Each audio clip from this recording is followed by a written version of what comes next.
It's fun. All right, so let's start off with a little introduction of yourself. Who are you, and what do you do here at SUNY Oneonta? Okay. Uh, I'm Jeff Weinell. If you want to make it official, it's William J. Weinell.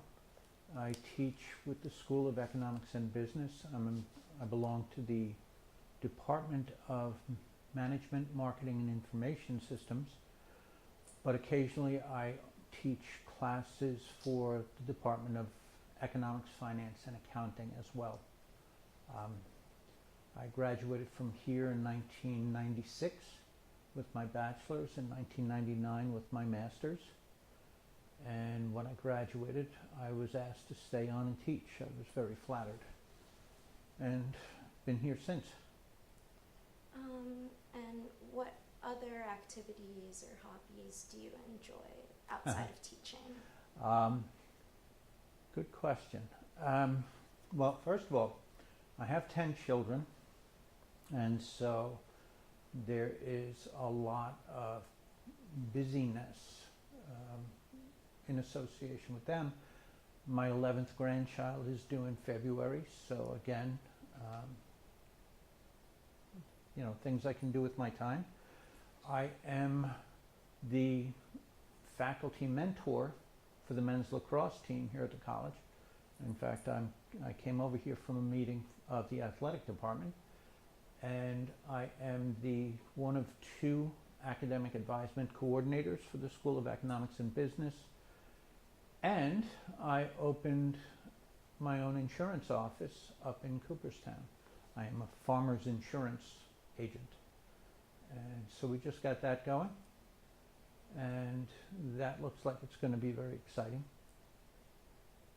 And that pretty much takes up my 24 hours every day. Occasionally I sleep. That's great. Can you describe to us, in your own words, what MS is? MS, multiple sclerosis, is a degenerative disease of the central nervous system. People see me limp and they assume that the disease is in my legs. That's not correct. It's up in the central nervous system, and it's a short circuit of sorts. The brain might send the message to the leg to step forward, but that message doesn't go through because of this short circuit. In the body we have myelinated nerves and non-myelinated nerves. Myelin is a compound that forms a sheath around the outside of the nerves, and people with MS, for reasons still unknown, have their immune systems attack the myelin and eat away at it. And it's like electric wires where the insulation is done away with and the wires cross and there's a short circuit. Same thing with the nervous system. The myelin goes away and the messages don't get from the brain to wherever they're intended to go. And so people who have MS, some go blind, some have their hands and arms affected. You see people with MS, they use utensils, eating utensils, with oversized handles to make it easier to hold on to. A lot of times people have their legs affected. That's where it seems to be presenting in me. I am a very, very strange case in more ways than one. I've had neurologists say to me, I doubt if you have MS. And then they look at the MRI and they say, well, I guess you've got it. But I was diagnosed 31 years ago. I know people who were diagnosed and within 3 years they ended up in wheelchairs. So I'm really blessed. It's very unusual for somebody to be affected in the way that I am.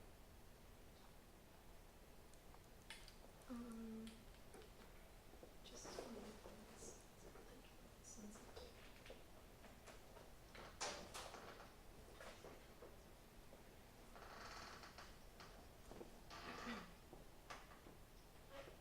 Sorry about that. That's okay.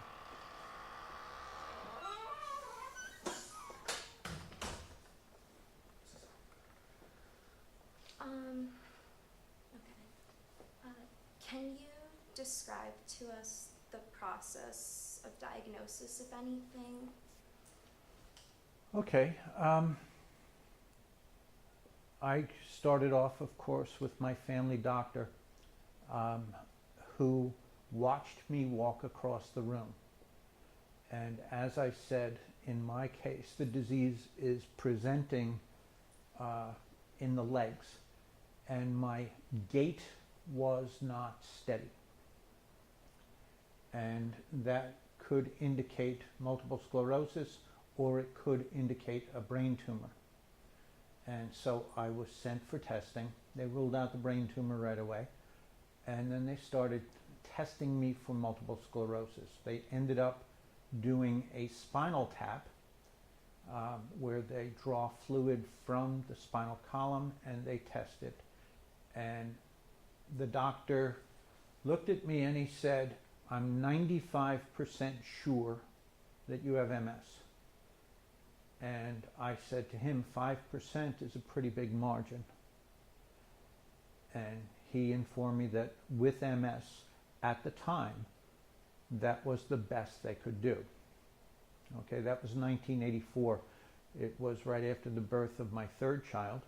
Okay, and so then I started making plans for living with MS. And in my case, I've just been, I'll say I've just been so blessed because it slowed me down, but that's about it. Many years later, well, about 20 years later, I was seeing a different doctor. My family had moved from Long Island to Central New York, and I went to the doctor, and he couldn't believe I had MS. And he sent me for an MRI. And the MRI is the most positive. It knocks the 5% down to about 1%. So the MRI confirmed that I do have multiple sclerosis. And so it told us something that we already knew. So, before you were diagnosed, you already had knowledge of what multiple sclerosis was? I am the son of a registered nurse who had all of her nursing textbooks, and I used to read them. My wife at the time was going through nurses training, and I was helping her. I was helping her study, and I was using her books. And so I had an idea of what MS was. I was playing in a softball game with a bunch of college athletes. And I was older, I was 29, 28 at the time. And I got a pitch that was everything that any baseball player would want. It was in the perfect place. And I sent that pitch, I hit the ball, and I sent it over the center fielder's head. And on the third step toward first base, I went down. Okay, my leg gave out from underneath me. And so my suspicions were aroused. I didn't know what that was all about, but having the background that I had, I started to watch the symptoms. At the time, for a variety of reasons, I did not go to the doctor right away. That was in the summer, and I didn't go see a doctor about this until the following February. My wife was pregnant with our third, and I wanted to wait until after the baby was born, and of course then I waited till after the holidays And so by the time I made the appointments, I went to my family physician and he sent me to a neurologist and simply confirmed what I suspected. So, So who would you say has been the most important person in helping you get through the most difficult parts of Well- living with MS? I know you have 10 children and your wife's studied nursing. well, I'd have to go back right to the beginning. Even though I suspected MS, it was more than just a suspicion. I was fairly confident. When the doctor said the words, it was devastating. I walked out of that office in a daze. I didn't know, I became very frightened. Okay, I didn't know what my future would be. I had already begun my research into MS and I knew what the disease could do. And I certainly was not overly excited about what could happen to me. And so my wife worked in a nursing home for nuns. And one of the nuns in that convent also had MS. And so my wife recommended that I call and speak to her. She became a friend and she helped me through the beginning parts. She got me past the devastation that comes with the diagnosis. Since then, it's been family and friends, and with all my children, I am so much a part of their lives, and when they were born, when they were little, when they were growing up, they took up such a significant portion of my life that I was not able to focus on the fact that I had this condition, and I was focusing on their lives. And the distraction, I think, was very, very helpful. And then one day it kind of dawned on me, I've been ignoring this. I'm not on any medication. I'm not undergoing any treatment for it. I'm just lucky. And I've been ignoring it. I've been living my life. I've been very, very busy. And sometimes working as many as 3 jobs and doing what I'm doing now. So it doesn't help when you are in a situation that you can spend time dwelling on the things that could go wrong. Thankfully, I didn't do that for long, just in the beginning. So, can you go a little further in explaining how this has possibly altered your perspective on life? okay. Let's start with my biggest disappointment. I used to love to play basketball. And because of the difference in strength in my legs, I have to be very careful, because if I'm playing basketball, you get into the game and you're not thinking, and my left leg gives out on me. Okay? So I had to give up basketball. I'm slower than I was. And I've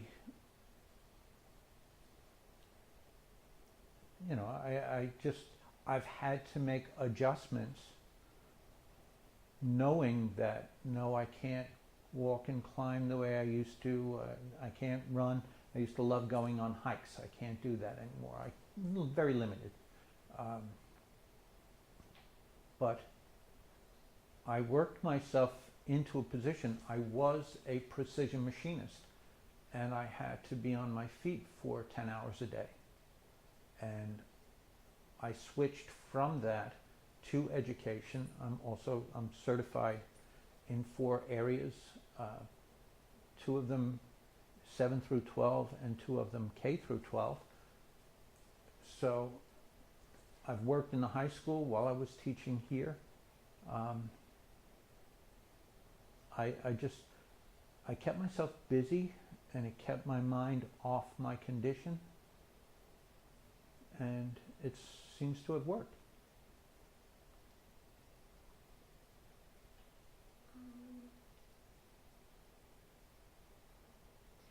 What's one thing you wish more people were aware of in regards to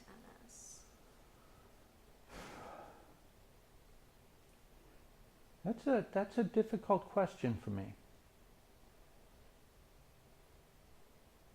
I truthfully can't think of anything. People treat me differently. They see that I'm walking with a cane, and so I get courtesies that maybe I wouldn't get if I didn't have the cane. People are more apt to hold doors for me. When I went on the Backpacks to Briefcases trip with the School of Economics and Business and the Alumni Association, I was on the New York City subway trains, and people were getting up, offering their seats to me. I thought that was wonderful. I didn't need it. I prefer to stand, but I can't think of anything that I would want people to be aware of that isn't already happening. I can't speed up to get to that door that you're holding for me, and nobody seems to mind. Okay, that's been my experience for the biggest part of the 31 years.